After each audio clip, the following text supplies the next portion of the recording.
If you have a Bible and you like following along, please turn in it to 1 John, not John's Gospel, but 1 John chapter 2. This is where we're going to spend our time. I have to preamble this talk a little bit because I think it's the major problem that faces the entirety of the church right now, in my opinion. And I could be wrong about this, but you think about it and see what conclusion you come to. I think it's the deepest issue we face as followers of Jesus because of the implications of it. And it has to do with the idea of the propriety of same-sex attraction. Now, I don't want to, my goal here is not to bash anybody. I know everybody in this room, so I'm not worried about it so much here. But then again, this goes out to YouTube or goes out to different conversations. And I promise you, my goal is not to bash anybody who suffers, I would say, which preloads my comments with same-sex attraction. But I want to supply us today as best as I can with categories through God's Word that allow us to think about this issue, I think, in a way that leave us faithful to Jesus, but also sets us free from being seen as accusers, which is not our job on the planet. Our job is not to accuse anybody. One thing I love about this congregation, and I've seen it so consistently lived out, is the fact that we take the attitude here that if the Spirit of God lives in somebody, they know pretty much when they are afoul of God's will. We do. And all of us seem to have the ethos in here wherein we trust each other with that. I love that. I'm not going to stand up in a pulpit and call out somebody for any reason, even if I don't use their name. I'm just not going to do that because I don't think that's what God would have us do. And this applies to people who are involved in same-sex praxis, that is, their lifestyle and what they do with their lives is involved in that with regard to sexual attraction. So we can be faithful to Jesus, have the right categories to think about this issue, and not be accusers. I think that's possible. So I hope by the end of this talk today that that's where we're left. I want to read the text, 1 John chapter 2, beginning in verse 15. John says, "Do not love the world or the things in the world. If anyone," this is the most flat statement, "if anyone loves the world, the love of the Father is not in them." My goodness. Because all that's in the world, the desire of the flesh and the desire of the eyes, the arrogance produced by material possessions, is not from the Father, but from this world. And the world is passing away with all its desires, but the person who does the will of God remains forever. Children, it is the last hour, and as you have heard, the Antichrist is coming. So now many Antichrists have already appeared. We know this, and from this we know that this is the last hour. They went out from us, but they didn't really belong to us, because if they had belonged to us, they would have remained with us. But they went out from us to demonstrate to us that not all of them belong to us. Nevertheless, you have an anointing from the Holy One, and you all know. I have not written to you that you do not know the truth, but that you do know it, and that no lie is of the truth. If you read John's first epistle, he speaks a great deal about loving people. And he equates loving people, especially the people within the congregational setting, the believers, with loving God. And he says flatly again that if a person does not have love, God doesn't live in them. They're a liar, essentially.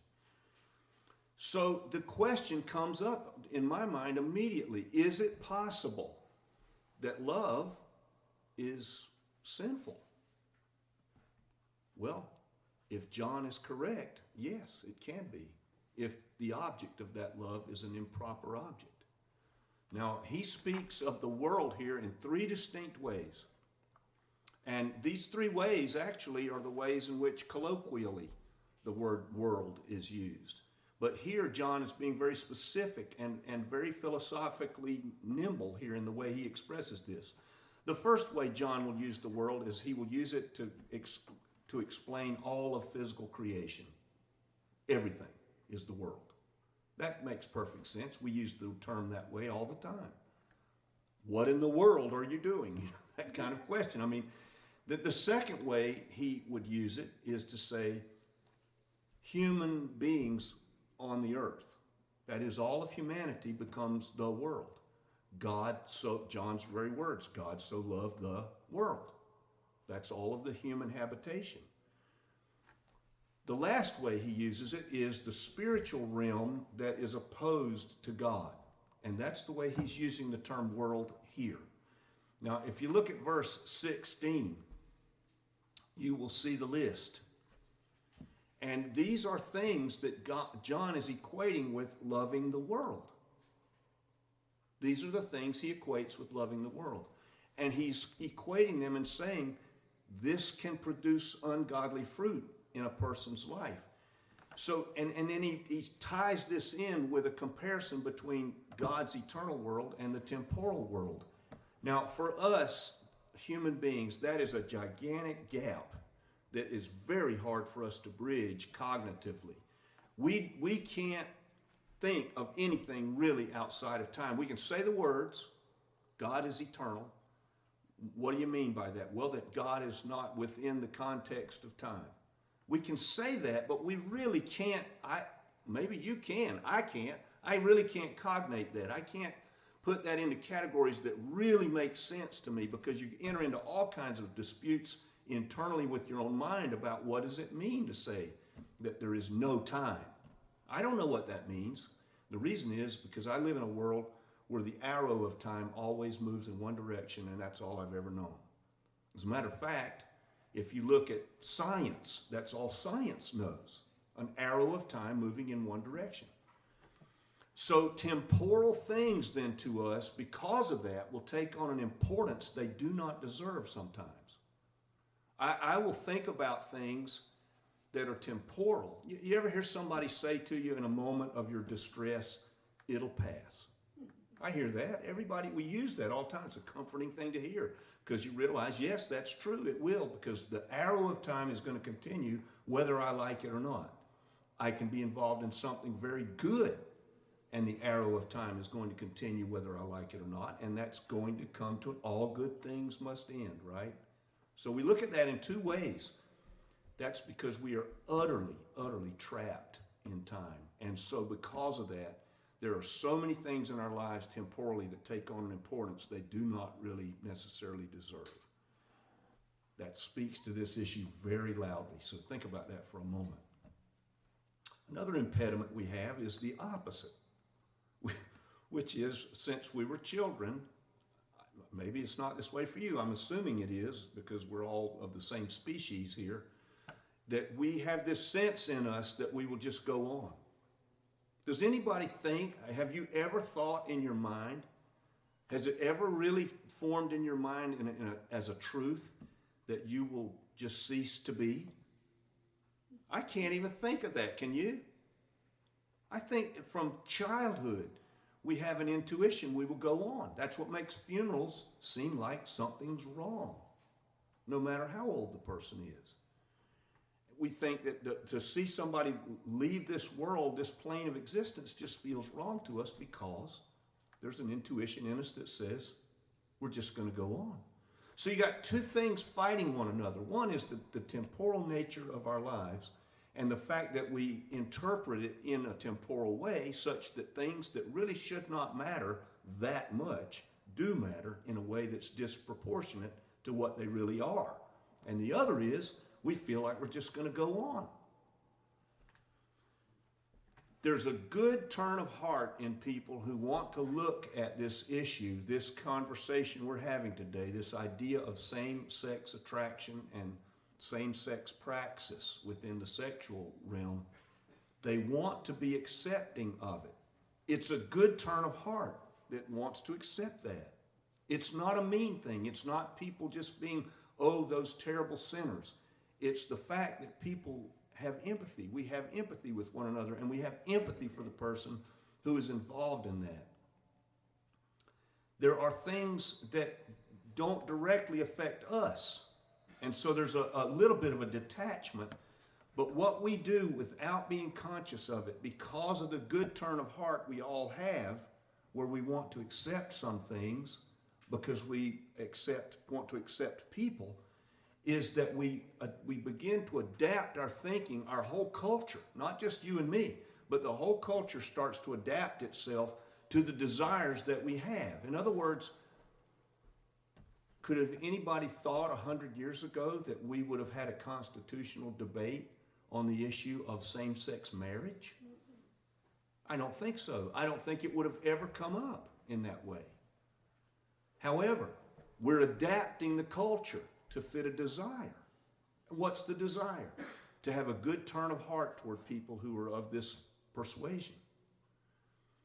So, and now you couple that up with our modern world, when we have mastered nature in such an extreme way, in so many realms. We have mastery. If I have a headache, if I were in ancient Syria 4,000 years ago and I had a headache, I would just live with it till it went away. Now I go to the medicine cabinet and pull something out and take it, and in 30 minutes, I don't even remember I had a headache. We're masters of nature in ways that people 500 years ago could not even imagine. Well, we've mastered nature in some other ways that has a direct bearing on this conversation. For instance, we have acquired the ability in our youth, when normally procreation would occur, to have inconsequential sexual relations heterosexually. We have acquired that mastery, right? It happens all the time. Medicinally, we are able now to control that aspect of nature. Further than that, we've also found a way to actually produce children outside of the heterosexual act of procreation altogether. We can do it, and then we can take that fertilized ovum and place it into a woman, and it will implant, and voila, there's a baby.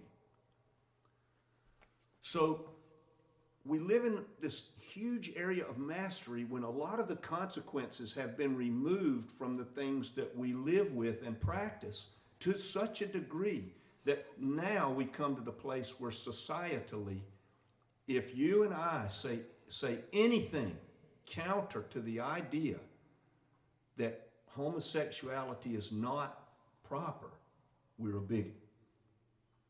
We're labeled as a bigot instantly. I've corresponded with these people. I can tell you, if you don't acquiesce and endorse that practice, you are a bigot. That's the label that will come, no matter how carefully you couch it. The strange thing to me about this is there's nothing new about this at all. As long as there have been people.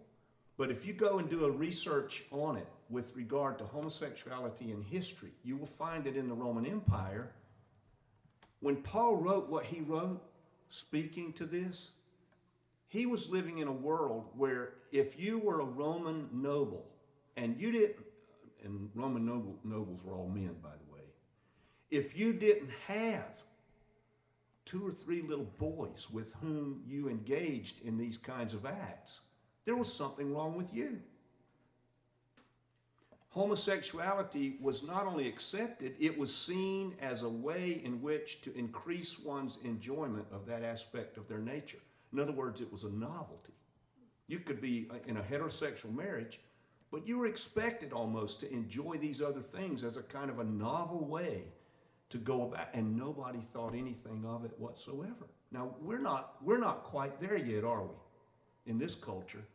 But we look at it today and we think that because we have any negative feelings toward this practice, we label people as bigots. Well, in the Roman Empire, there were no such labels.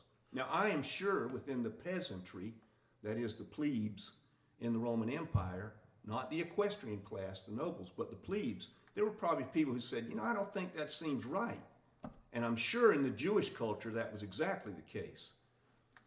But if you occupied a high enough position in the Roman Empire societally, you could do whatever you wanted in the sexual realm, and nobody thought anything of it, and there was no moral stigma. As a matter of fact, in the Greco-Roman culture, where Greeks were tied to it, a Greek man was expected to have multiple partners while he's married. That was just the way it was. It is known that Caligula and Nero both, we don't know that many of the other emperors in terms of what their experience was. We know that both of them experienced this in their childhood. Grew up with it, thought nothing of it. Caligula and Nero were pretty strange fellows, both of them. So clearly there's an effect here. But that brings us to the present day. We seem to think that if something is accepted by us, then that means it's okay.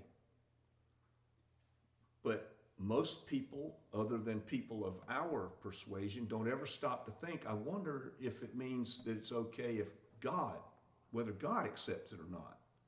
That question's the big question for me. The people in the first century, the Roman pagans and the Greek pagans called the believers, the first century believers in Christ, they called them atheists. We were called atheists. You know why? Because we believed in a God that nobody had ever seen or thought of other than the Jews. There's no Olympus to look toward. There's no pantheon. All of the deities that the Romans and the Greeks worshipped and thought of and cultured their lifestyle around, the God of the Bible was, you go to Acts 17, what did Paul speak to? The unknown God. That's what he spoke about. He said, this unknown God I am going to preach to you today. That's why the Athenian philosophers were so baffled. What is this babbler talking about? We were seen as atheists. Why? We didn't worship Caesar. Lots of Christians wound up imprisoned or dead because they wouldn't worship Caesar. So the atheists, in other words, were put to death by the Romans because they wouldn't worship Caesar. So here in this culture where Paul is writing, keep that in mind. That's very important. We read Paul and we think, oh, he's so harsh. You've got to look at it in the context of this culture into which he writes. He is not harsh. He is speaking of something very directly, but he's not harsh just because he mentions it. It was a common accepted thing in that culture. Nobody would have labeled Paul a bigot in that time. So in a culture where paganism, homosexuality, pederasty, pedophilia, all were acceptable, Paul writes his theological statements on this. Now this places us right squarely into the lives of the apostles. What did they do? They were in that culture that I just described, and what did they do? They lived and they moved as though it was important for them to stand for Jesus no matter what the culture said. In other words, if the culture says it's acceptable, we're going to check that. Before we say it's acceptable, we're going to check it with what we know God has said in the past. We all give into these pressures. The cultural pressures are there for you and me. They're for everybody. Think about it. The cultural pressures were there for the apostles. Peter gave in to them. Remember? Jesus is being tried that night. 3 times Peter says, I don't even know who that is. He has given into the pressure. Of course, once Peter saw Jesus raised from the dead, that all changed. And you and I, in this room today, we walk in that scenario. We walk in the power of Jesus' resurrection. Now, I'm not saying this to say let's take up an anti-homosexual crusade, because I don't think that's our job at all. I really don't. If you do, we could talk later, but I don't think that's our job. We are, and I'm not going to, this is probably the only sermon I'll ever do on this. I'm not going to be busily crafting sermons to speak against homosexuality because I don't think it's necessary. But I do think having some right categories for you and me will be helpful. I hope it's helpful. Maybe it's not. When I get done here and you say, Rip, that didn't help me one bit, that's okay with me. I did the best I could. But we're here to be salt and light for people who are apart from the gospel. It's obvious we should be salt and light for each other. But we're also to be salt and light for those who don't know Jesus, for those who oppose Jesus. They're not our enemies. Paul says our warfare is not against flesh and blood, but against the principalities and powers that are unseen, those things that are causing these things to happen in this world. That's the enemy, not the people, not the people. I was asked by a prisoner two weeks ago. This struck me, and this probably is what precipitated this talk. I don't know. But he says to me, Rip, do you think that homosexual people are born as homosexuals? I said, yes, I do. And the reason I say that is we know scientifically that the XY chromosomal balance can be imbalanced in a person who has features of a male, and yet the chromosomal imbalance creates a scenario in their minds where they feel female. That gender dysphoria is a real thing. It's not just something that somebody decides at 14 years old to dabble in something and now they've become a homosexual. That does happen, but that's not normative. I don't know how many of you grew up in your childhood with people in your school experience who seemed very different in that sexual way, in that gender way. I did, and I know them well to this day, and I can tell you right now they didn't want to be like that. They did not want to be as they were, and yet that's how they were. So yes, and then let's keep this in mind as we think about this and we apply these categories. We are here, the Bible says of you and me in 1 Peter 2, that we are strangers and aliens here on this earth right now. In this culture, in this world, you and I, we are strangers here. This is not our home. And we are foreigners, in effect, living in a culture that is foreign to us and we to them. It raises the question for me, and just do a little logic for a moment. Why, if that's the case, Lord, how come we don't just poof off into heaven as soon as we say yes to Jesus? There's a reason for that too. You remember Esther, I think one of the greatest examples in the whole of the Old Testament as a person who is placed in a specific role at a specific time. There are lots of them, but I like Esther. I don't know if you've ever noticed in the book of Esther, there's not much mention of God at all in the whole thing. Isn't that weird? You know, if you read the Old Testament, God's kind of the central character all the way through. In Esther, he's completely in the background, and the whole thing's about Esther, Mordecai, and Haman, and Ahasuerus, the Persian king. Well, Esther, as a Jewess in Persia, I know how she was raised. Mordecai was a Jew, and yet she winds up in Ahasuerus' harem. Now, go back and read Judaism, and you explain to me any place where that fits. That a Jewish girl would be rightly placed in a pagan king's harem, knowing what a harem is, right? She's just one of the chicks in the group. She's not anything special. She's one of them. Ahasuerus then chooses her. Why did Ahasuerus choose her to be special? Because she was good looking. That's all. She was good looking. So God crafted the life of Esther in such a way that, as the Bible says, for such a time as this, as Mordecai says, Esther, you are where you are. In a foreign land, living in a foreign way, in a foreign culture, being subjected to all kinds of impositions of that foreign culture, and yet God has placed you here. That's where we are.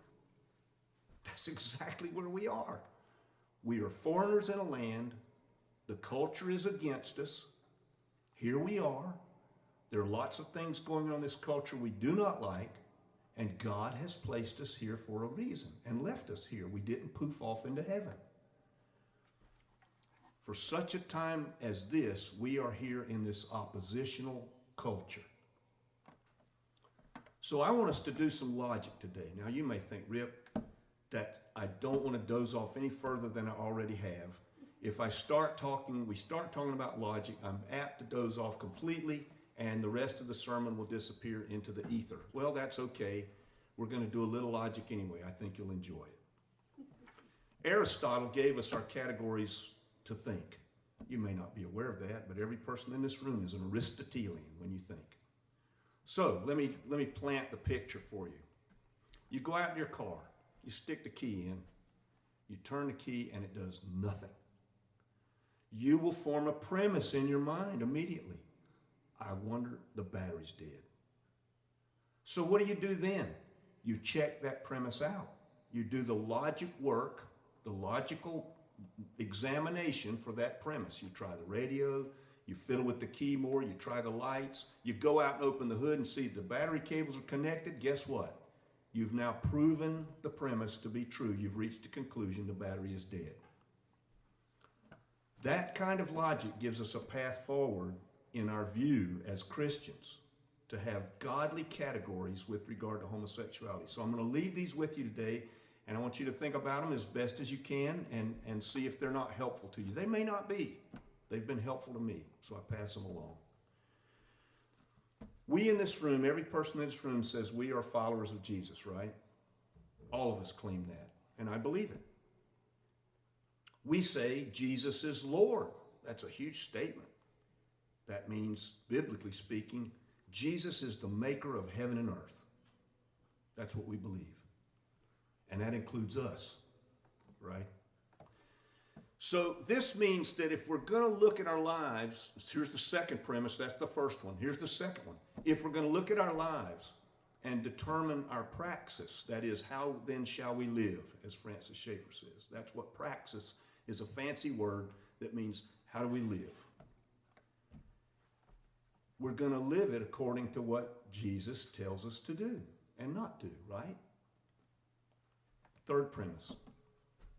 Jesus says, if you believe that Jesus has told us the truth, and I do, third premise, God created them male and female, that they should be one flesh, and that they should be fruitful and multiply, right? That's a logical category. I don't see anything. It's almost not theological in a way, but let's carry on. The fourth premise, as followers of Jesus, we take our moral instruction from Jesus and the whole of the New Testament, do we not? That's where we get our categories for what's right and what's wrong. And if ever there's a question that the categories seem fuzzy, we will appeal to the theology that's contained in the New Testament to tell us how to determine, how to adjudicate that particular problem that we have with what is moral and what's immoral. Therefore, fifth premise, though we are to love the homosexual, and we are, we cannot endorse their praxis. We just cannot. It's not because we don't want them. Maybe it is for some. I think it's hard to get past the icky factor for most of us, I think. Just as a side note on the icky factor, I've always thought that as a man, but I had a friend of mine, I won't say who it is, in Pennsylvania, a woman, and since I've never been one, I thought I'd ask her. I said, so when you look at homosexual practice, when I look at it from the male perspective, there's a lot of ick involved here that I just can't get past no matter what I do. I said, but you know, I've often wondered, is it like that for girls? She said, oh yes. So I got my answer just like that. I didn't even finish my question. But because we are commanded to love them, we cannot, therefore, because of everything that passed prior, endorse what they do, even if it doesn't matter to us, right? I mean, I have said this to a homosexual. If God didn't have this here, I would just say, well, I don't like what you're doing because it's icky, but live and let live, right? Que sera.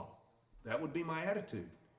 But I can't have that attitude because I've got a Bible that tells me something different, wherein I discover the moral categories by which I am to live.